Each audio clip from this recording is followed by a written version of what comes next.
Pemirsa, Donald Trump selangkah lagi menjadi Presiden Amerika Serikat setelah unggul dari Kamala Harris dalam pemilu yang diselenggarakan 5 November.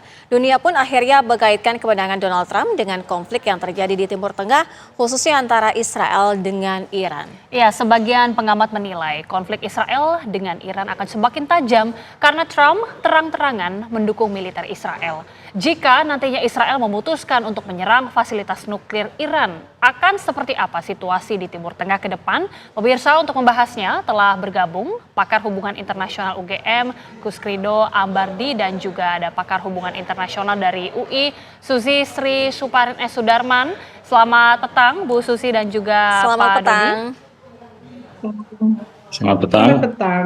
Baik, saya awali terlebih dahulu ke Ibu Susi. Kita masih tentunya menunggu, tapi memang sepertinya dari hasil ini akan Presiden terpilih ini adalah Donald Trump. Jadi kira-kira Bu Susi, kalau terawangan Ibu, akan seperti apa sebenarnya sikap politik dari Donald Trump atas konflik Iran-Israel ini, Bu? Jelas dia bilang finish the job kepada Netanyahu. Artinya dia memang mengizinkan Israel untuk membuat Palestina hilang. Kurang lebih begitu ya, kalau menurut saya. Akan semakin gencar tidak dengan Iran sendiri, Bu? Anda lihat waktu Jenderal Suleiman. Bu Susi? Baik, kita perbaiki komunikasi dengan Ibu Susi. Baik. Dibunuh kan dahsyat sekali ya pembunuhannya ya.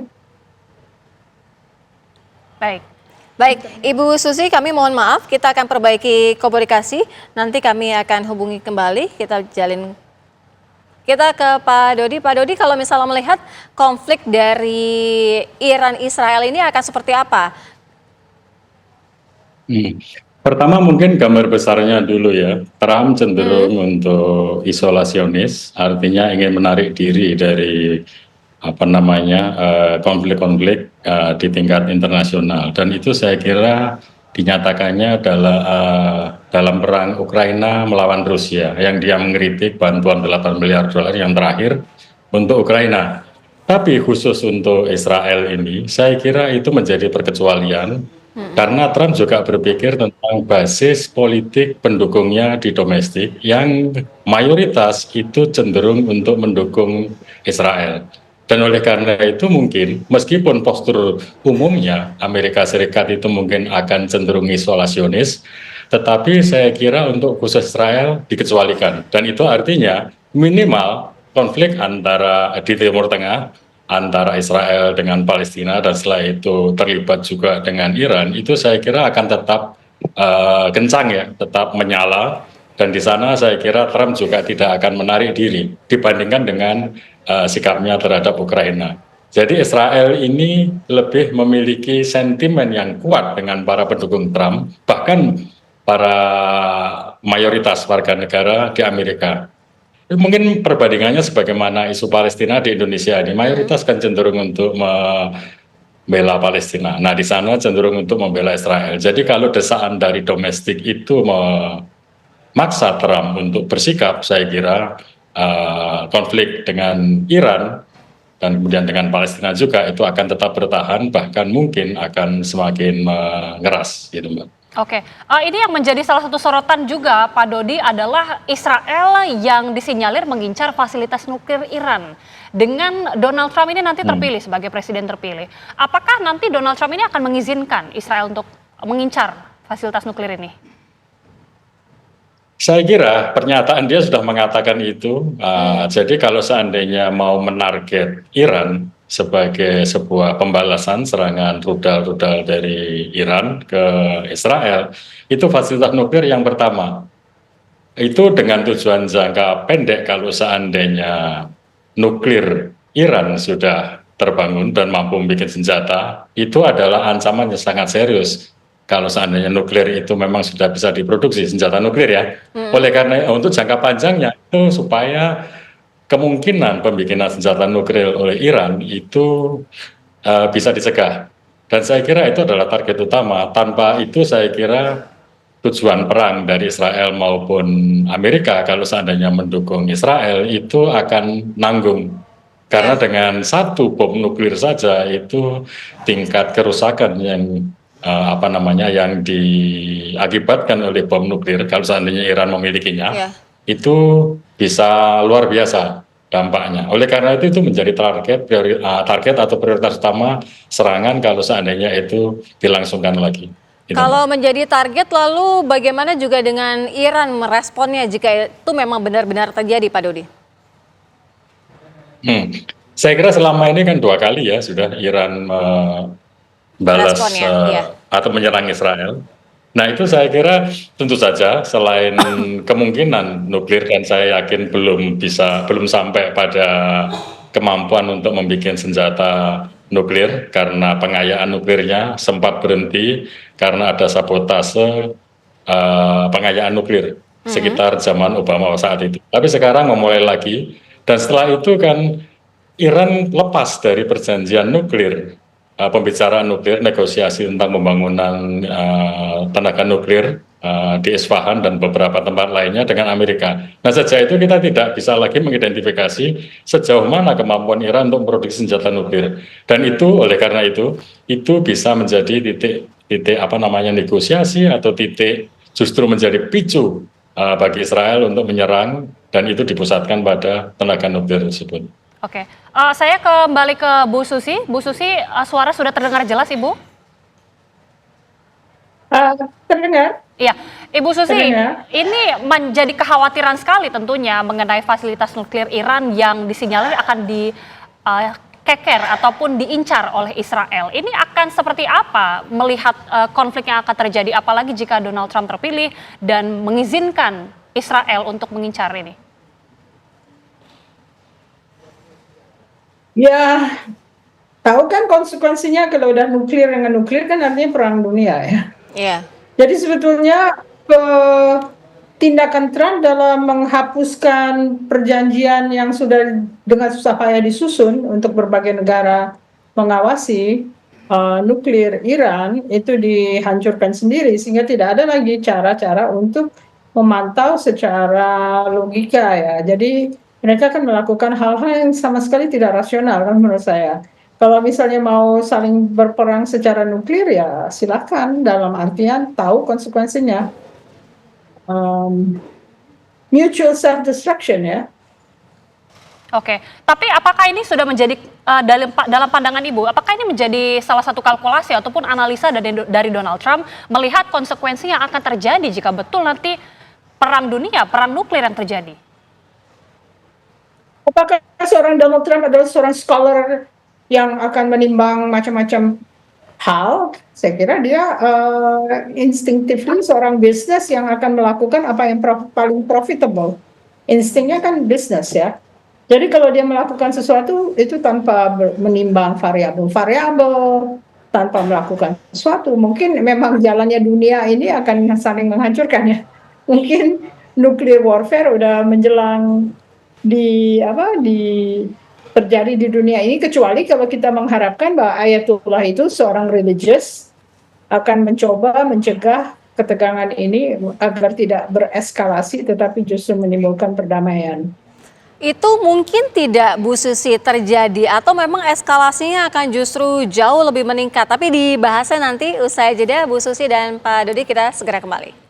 Terima kasih Anda masih bersama kami di Kabar Petang. Kita lanjutkan dialog. Kalau tadi Bu Susi sempat menyoroti ya bahwa ini sebenarnya akan terjadi konflik yang jauh lebih besar lagi, lebih panas lagi. Tapi kalau misalkan dari Pak Dodi sendiri melihatnya akan seperti apa sebenarnya Trump ini menyikapi, paling tidak dengan beberapa negara mungkin baik-baik saja. Tetapi dengan Iran, Israel akan seperti apa nih konfliknya? Justru dia akan lebih masif lagi mengizinkan Israel untuk melakukan serangan-serangan atau akan seperti apa? Untuk sementara ini kan saya kira Amerika itu memilih untuk mengandalkan pada senjata canggih, rudal, dan kemudian Israel juga demikian. Kemungkinan kalau seandainya eskalasi itu kita artikan sebagai meluasnya semakin tinggi intensitasnya atau semakin meluasnya konflik itu ada potensi ke sana. Yang pertama mungkin konfliknya itu tidak hanya berlangsung 1-2 bulan ini, tetapi sampai kemudian ke daratan. Karena itu sangat mungkin ke sana. Dan apalagi kemudian di sana itu Iran setidaknya didukung oleh Rusia yang sekarang sedang berperang dengan Ukraina. Nah, di sana saya kira itu akan bisa melakukan stretching kekuatan Amerika untuk mendukung Ukraina maupun Israel. Yang itu kalau Israel itu eskalasinya tinggi, itu akan menguntungkan Rusia. Satu itu. Kemudian yang kedua, Iran juga dia memiliki kemampuan dan kapasitas untuk bertempur jangka panjang di luar urusan taktik dengan serangan udara melalui rudal tersebut. Nah, di sana saya kira potensi untuk meluas itu menjadi tinggi. Karena kemudian dengan sendirinya kalau itu sampai pada perang di darat, itu akan juga nanti membawa kemungkinan negara-negara tetangganya itu akan ikut campur di sana. Nah, saya kira Amerika juga nanti akan mengajak beberapa sekutunya di Timur Tengah untuk bisa membantunya mengepung Iran. Saya kira akan terjadi seperti itu. Paling tidak potensi ke sana itu ada. Demikian. Oke, pandangan dari Pak Dodi bahwa eskalasi ini bahkan justru akan menyeret negara-negara lain, termasuk juga ketika Bu Susi, Pak Dodi tadi sempat menyebutkan bahwa Iran yang sekutunya ini juga Rusia, kemudian ini juga akan menyeret-nyeret negara-negara lain. Pandangan Ibu seperti apa? Apakah ada sejumlah negara lainnya juga akan terlibat dalam eskalasi ini? Melakukan sesuatu, Rusia akan membalas ya. Karena dia berhutang budi dengan Iran karena diberikan drones dan senjata-senjata lain yang menguntungkan bagi perang Rusia di Ukraina. Artinya kalau misalnya dari Rusia sendiri justru akan memberikan side-nya ya kepada Iran begitu ya Bu Susi ya? Iya, karena memang dia juga berkepentingan kalau misalnya allies-nya itu diserbu kan dia harus membela ya. Oke, Bu Susi, ini hal yang tentunya sangat kita khawatirkan bersama karena melihat eskalasi yang akan semakin meningkat. Tapi di tengah terpilihnya nanti Presiden Trump dan juga konflik yang dikhawatirkan akan terjadi dalam waktu dekat, apakah mungkin ada jalan keluar di tengah situasi yang akan semakin memanas nanti, Bu? Anda akan membiarkan seorang Netanyahu yang Zionis, yang akan bermimpi akan the greater Israel atau Israel Raya, untuk diam saja kalau kesempatannya dibuka oleh Donald Trump yang bilang finish the job, mereka yang akan melakukan sesuatu.